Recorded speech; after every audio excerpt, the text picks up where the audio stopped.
चलिए first question है, in AC circuit instantaneous EMF and current are given by, instantaneous EMF आपको given है E is equals to 100 sin 30t and I is equals to 20 sin 30t minus pi by 4.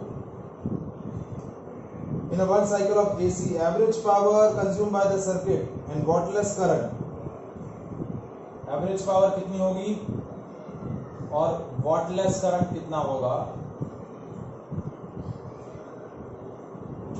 ये आपको पता करना है। Option है 50/√2 and 0, B है 50,0, सी है 50,10 और डी ऑप्शन है 1000/√2, 10। क्या ऑप्शन होगा? चलिए सॉल्व करिए, बताइए एवरेज पावर और वॉटलेस करंट।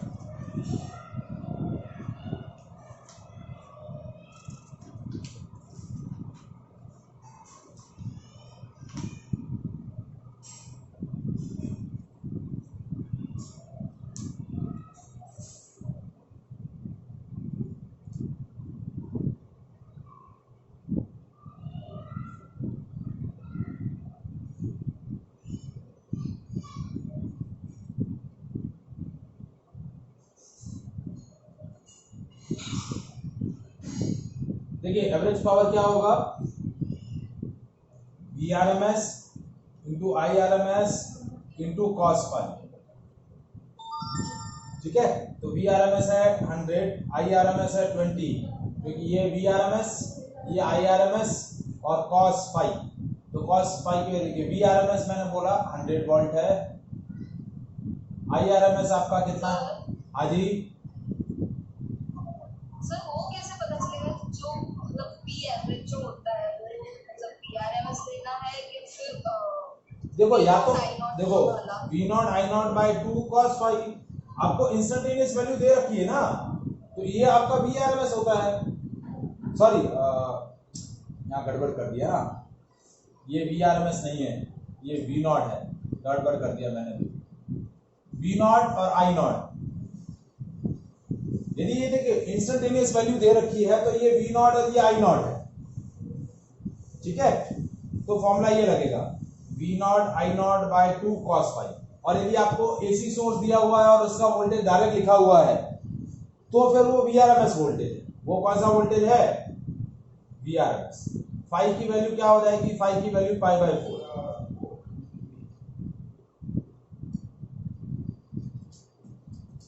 तो देखिए कितना हुआ, तो 100 into 20 divide by 2 into cos phi, cos phi की वैल्यू cos पाई बाय 4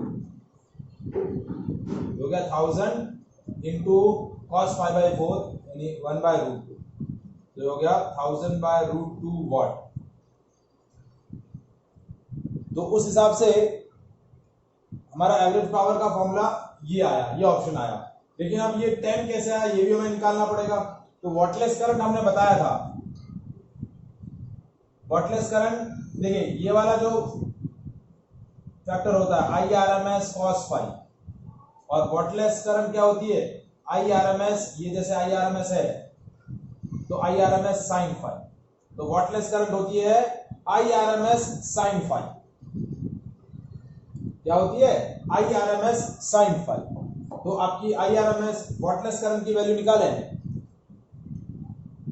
तो वॉटलेस करंट कितना हुआ? IRMS sin फाई, तो IRMS is I0/√2 into sin pi by 4।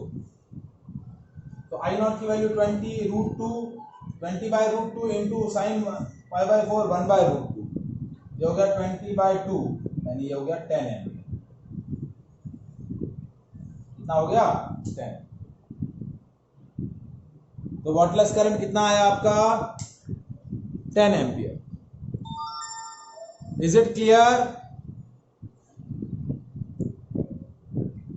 Yes अध्ययन सॉरी वंदन समझ में आया बेटा? है, नेक्स्ट क्वेश्चन देखिए।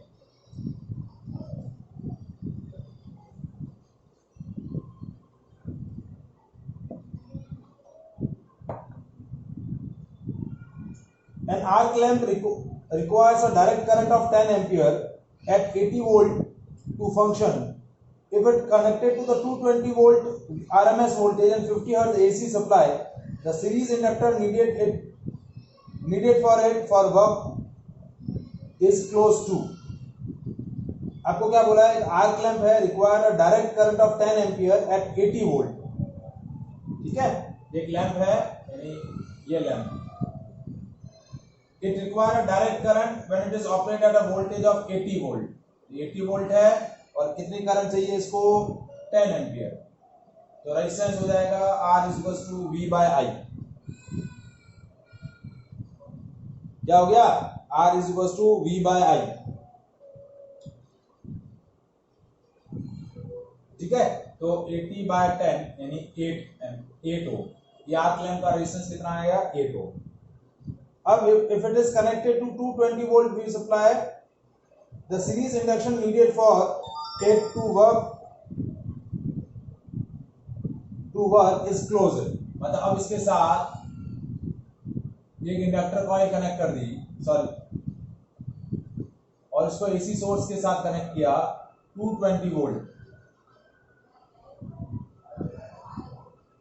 ठीक है, करंट अभी भी 10 एम्पियर है, इसके अक्रॉस वोल्टेज अभी भी 80 वोल्ट है।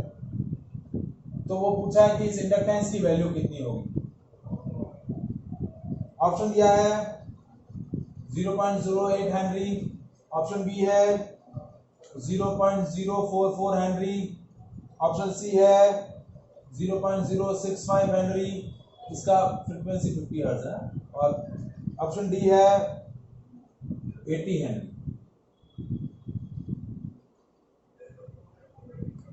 क्या होगा आंसर?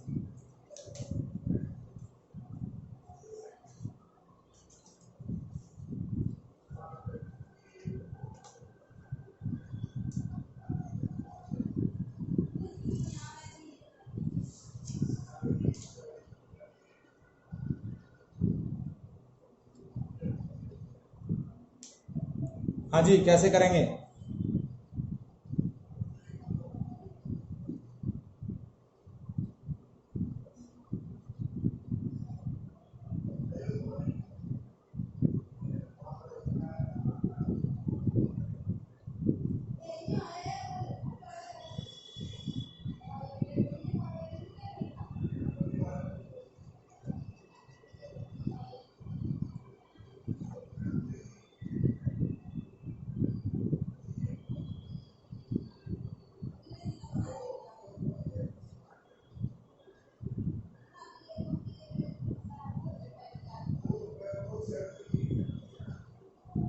हाँ जी, आप बताएंगे या मैं करूं?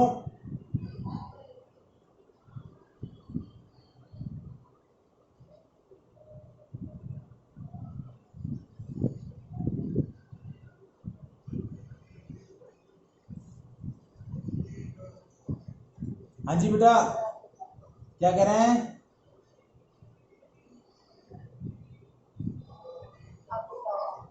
मुझे बताना है, सॉल्व नहीं हो रहा है।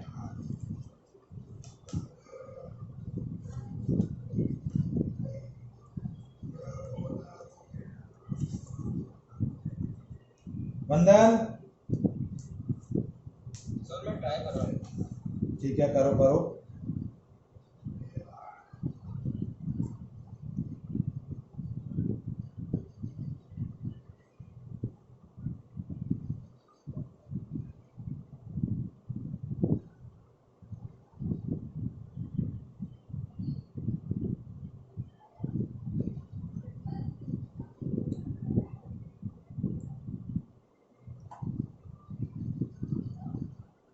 सिंपल सा लॉजिक है कि सर्किट में करंट अभी भी 10 एम्पियर ही है।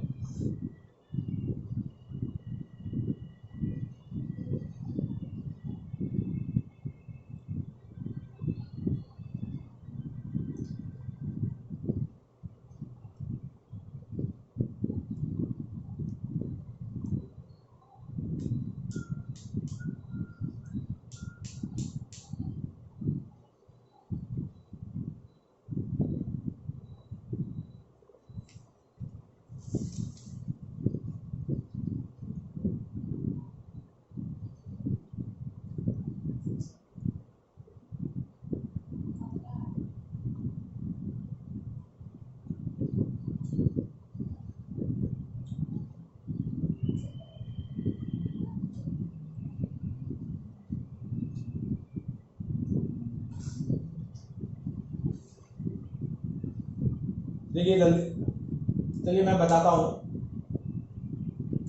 देखिए अब वोल्टेज कितना है, 220 वोल्ट, करंट है आपका 10, तो इंपीडेंस ऑफ द सर्किट, अब इस सर्किट का इंपीडेंस क्या हो जाएगा, V by I, 220 divide by 10 कितना हो गया, 22 ओम।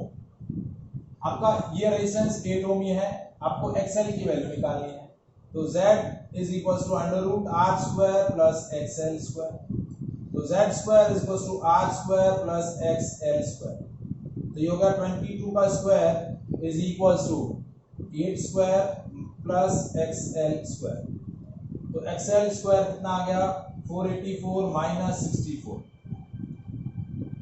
तो XL की वैल्यू कितनी आ गई, XL स्क्वायर कितना आ गया, 02420, तो XL की वैल्यू हो गई √420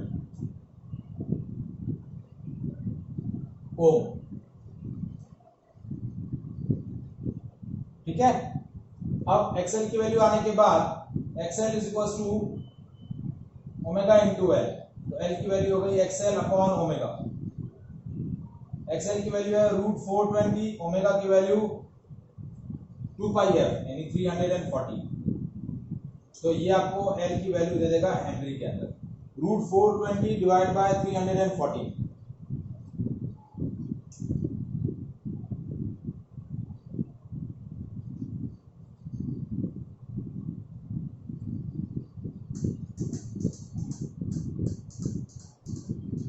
ठीक है। इसको सॉल्व करते हैं अपने चौथी अपनिया ले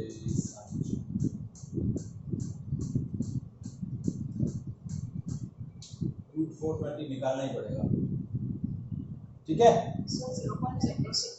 0.065.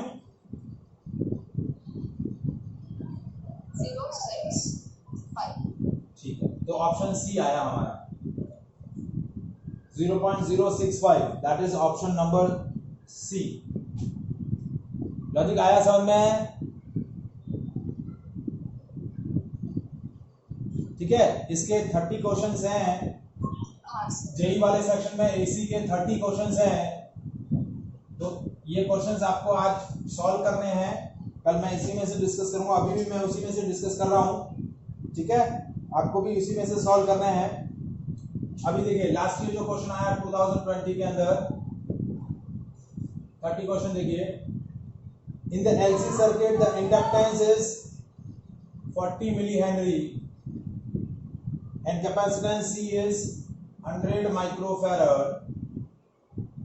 If a voltage of instantaneous voltage equation is 10 sin 314t is applied to the circuit, current की इंस्टेंटेनियस वैल्यू क्या होगी, option A 0.52 cos 314t, second 10 cos 314t C, 5.2 cos 314t, और D 0.52 sin 314t। देखिए LC circuit है, क्या है, LC circuit.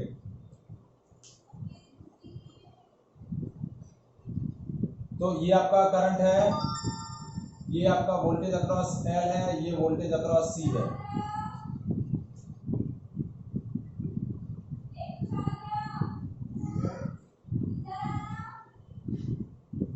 ठीक है।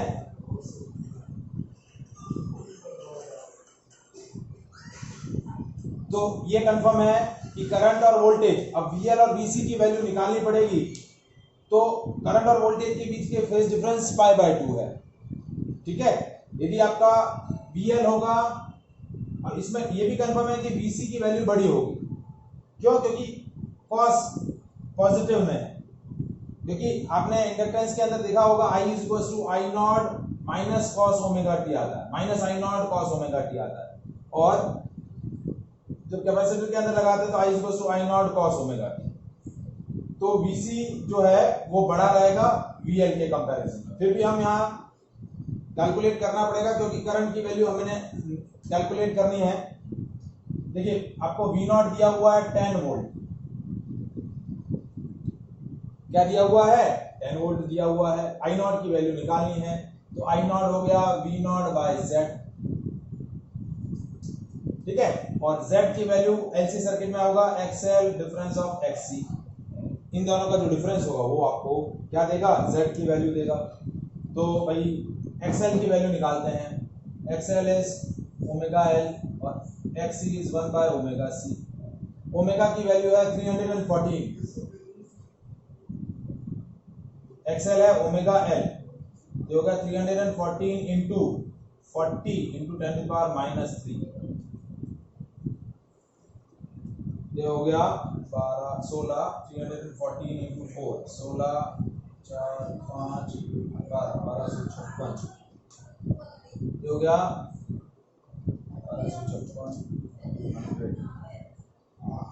1256 ओम।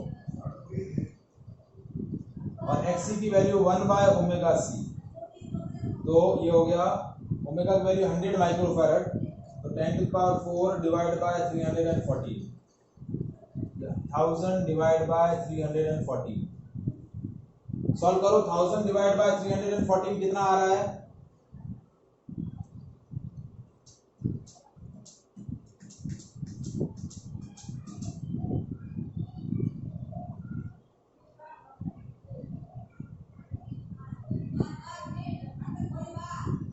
हाँ जी बेटा कितना आया, कितना आया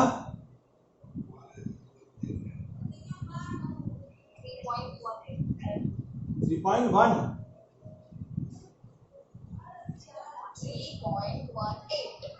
3.18।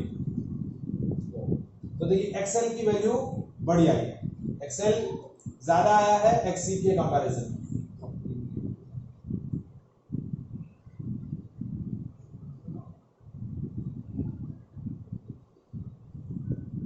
ये गड़बड़ कर दिया,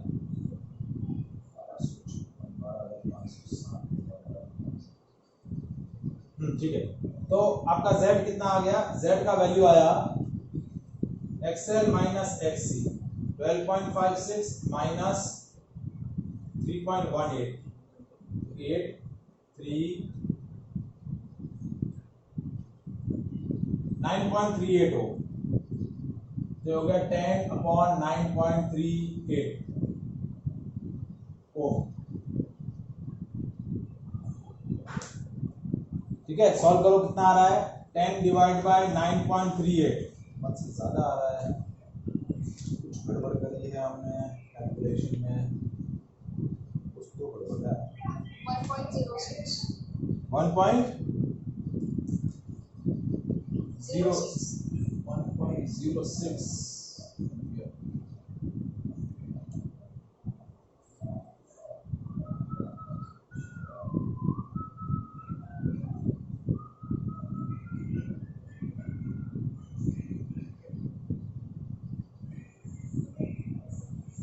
हमारा वैल्यू गड़बड़ क्यों आ रहा है, option 1.06 V not current V not है 10 डिवाइड बाय I नॉट 1.06 होना चाहिए।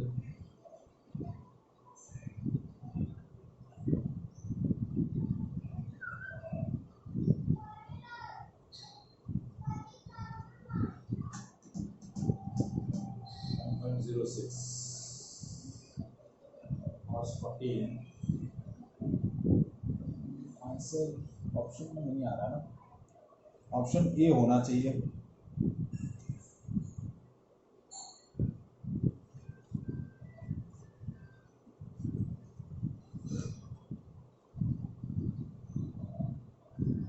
एक्सएल और एक्सी की वैल्यू गड़बड़ आ रही है, कुछ तो वैल्यू गड़बड़ है। एक्सएल और एक्सी की वैल्यू कैलकुलेट करो एक बार,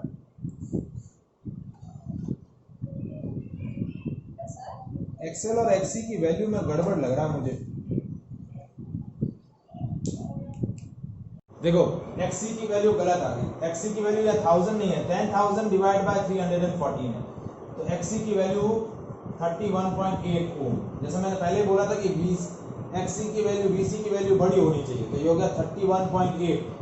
तो अब Z आ गया XC माइनस XL, तो ये होगा 31.8 माइनस 12.56, तो ये हो गया 31.8 12.56 4 और ये 2 9 19.24 ओम। तो Z की वैल्यू आ गई 19.24। अब डिवाइड करो, 10 डिवाइड बाय 19.24, अब यही आएगा, ये ऑप्शन आएगा। ये वैल्यू देखो, ये आप सॉल्व करेंगे तो ये आएगा 0.52 एम्पियर। तो ये आपका XC का वैल्यू आ जाएगा, सॉरी किसका, करंट की इंस्टेंटेनियस वैल्यू क्या आएगी, ये आ जाएगी। क्योंकि देखिए यहाँ इसने कॉस दिया है, तो कॉस पॉजिटिव कॉस तभी आता है जब वोल्टेज अक्रॉस C ज्यादा हो, यानी इंडक्टिव कैपेसिटिव रिएक्टेंस ज्यादा होगा इंडक्टिव रिएक्टेंस से, ये हमेशा ध्यान रखो। क्योंकि यहाँ माइनस कॉस होता तो फिर वोल्टेज अक्रॉस L ज्यादा हो, ये वाला ऑप्शन तो यूं भी नहीं होगा, क्योंकि L और C के अंदर वोल्टेज और करंट सेम फेज में होते ही नहीं है।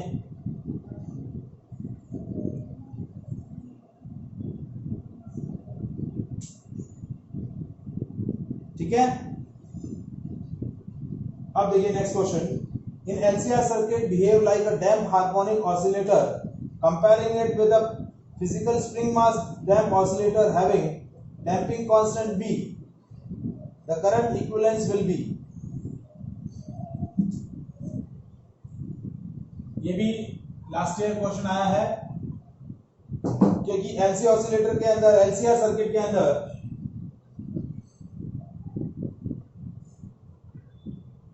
जब आपका रेजिस्टेंस हम काउंट करते हैं तो धीरे धीरे LC सर्किट के ऑसिलेशंस क्या होते हैं, डैम्प होने लगते हैं।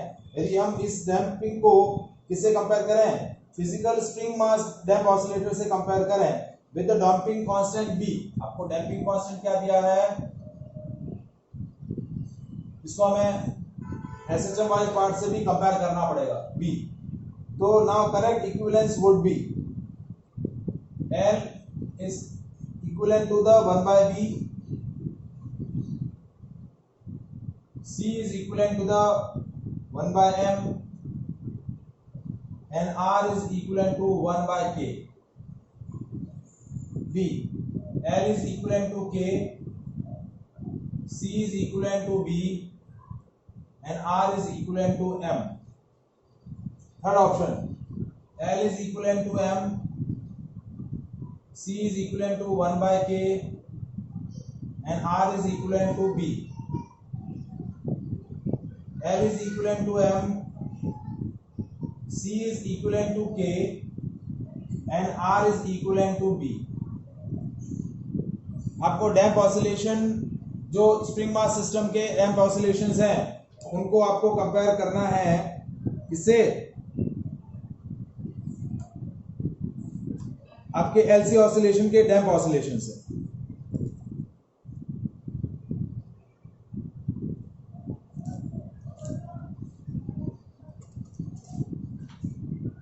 Is it clear?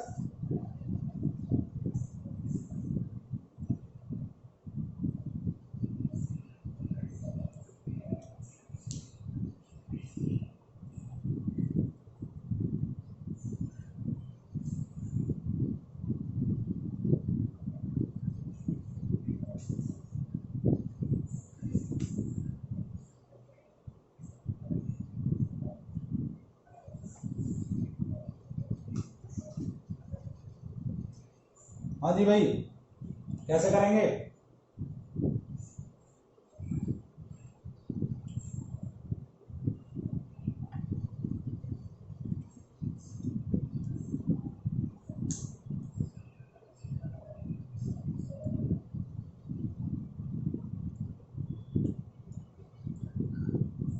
बताऊं मैं या आप कर पाएंगे?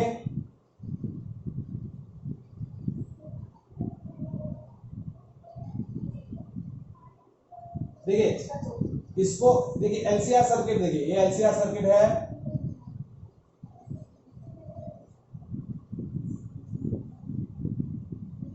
इसके ऑसिलेशंस को हमें कंपेयर करना है स्प्रिंग मास सिस्टम से,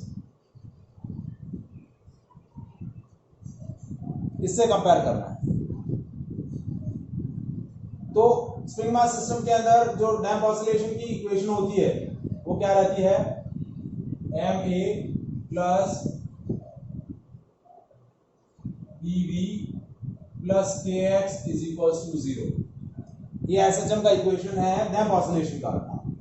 तो देखिए m d square x dt square a acceleration है, b dx by dt plus kx is equals to 0। k क्या है, स्प्रिंग कांस्टेंट, b है डैम्पिंग ऑसिलेशन, डैम्पिंग कांस्टेंट, और m क्या है, मास। अब इसको मैं कंपेयर कर रहा हूं, हमारा ये जो एलसी सर्किट है R, L और C, इसके अंदर करंट फ्लो कर रही है I। तो जब मैं यहां ओम्स लॉ अप्लाई करूंगा तो यहां ये एसी सोर्स ना लूं मैं, तो यहां आपका इक्वेशन क्या बनेगा, इसका equation I into R minus L d I by D T plus L d I by D T plus Q by C is equals to 0। ये आपकी इक्वेशन, बोर्ड ब्लर हो रहा है। बोर्ड ब्लर हो रहा है, एक से।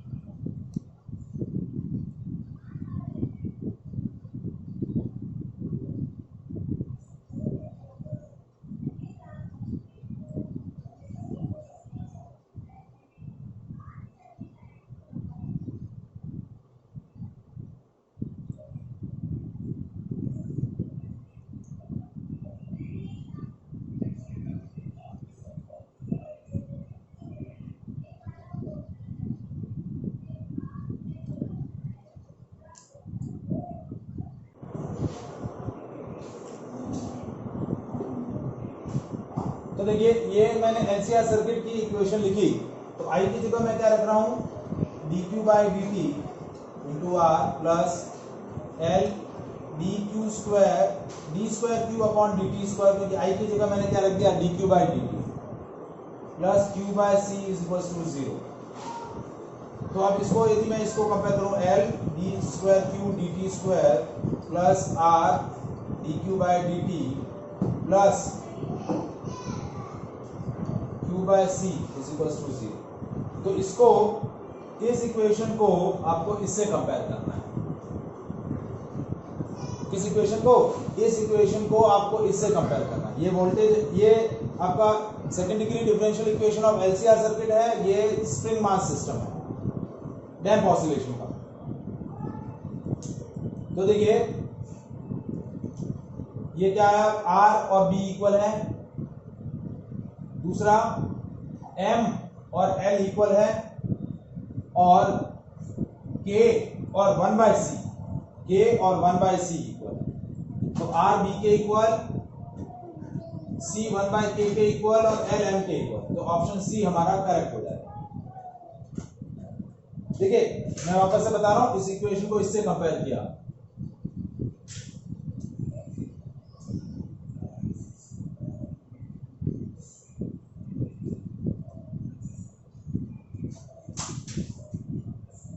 तो ये आपका second degree differential equation of damp oscillation है, ये second degree differential equation of LCR circuit है। तो M और L इक्वल, B और R इक्वल, और K और 1 बाय C इक्वल। तो R और B, C और 1 बाय K, और L और M इक्विवेलेंट। तो ये आपका क्या हो गया, इक्विवेलेंट। Is it clear?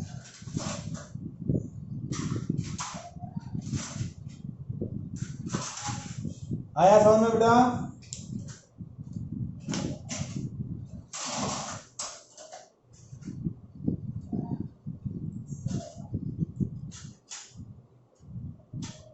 वंदन,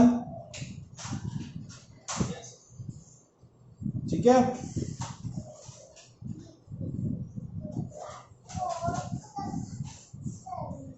आगे करें।